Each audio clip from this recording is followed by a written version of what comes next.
હાલો મિત્રો, જય માતાજી। નવા સ્ટોરી વિડીયોમાં તમારું સ્વાગત કરું છું। માતાજીની કૃપાથી બધું સારું થઈ ગયું। પ્રેરણાદાયક લાંબી વાર્તા।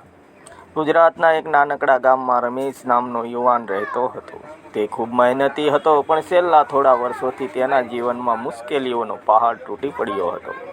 ખેતીમાં નુકસાન, ઘરમાં બીમારી અને ધંધામાં ખોટ, એક પછી એક સંકટ આવતા જ રહ્યા।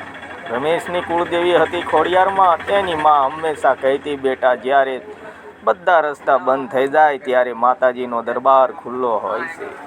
એક દિવસ ભારે નિરાશામાં રમેશ ગામની નજીક આવેલા ખોડિયાર મંદિર ગયો।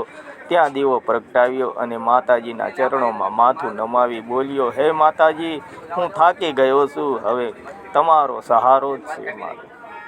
તે દિવસથી રમેશે નક્કી કર્યું કે દર સવાર સાંજ માતાજીનું સ્મરણ કરશે અને સચ્ચાઈ તથા મહેનતનો રસ્તો નહીં છોડે। પરીક્ષાનો સમય। થોડા દિવસોમાં એક મોટો વેપારી ગામમાં આવ્યો। તેણે રમેશને ઓછા પૈસામાં જમીન વેચવા લલચાવ્યો।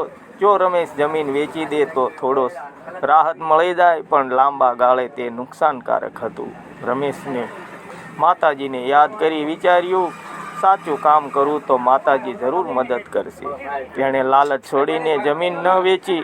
કેટલા મહિનાઓ પછી અચાનક વરસાદ સારો થયો। ખેતરમાં પાક બમણો થયો। ગામના લોકો આશ્ચર્યમાં પડી ગયા। રમેશની મહેનત અને વિશ્વાસ રંગ લાવ્યો। ચમત્કાર નહીં અને કૃપા, વિશ્વાસ। એક રાત્રે રમેશને સપનું આવ્યું। સપનામાં માતાજી આશીર્વાદ આપતા બોલ્યા, બેટા, ચમત્કાર મેં નથી કર્યો, તારા વિશ્વાસ અને તારા કર્મોનો રસ્તો બનાવ્યો છે।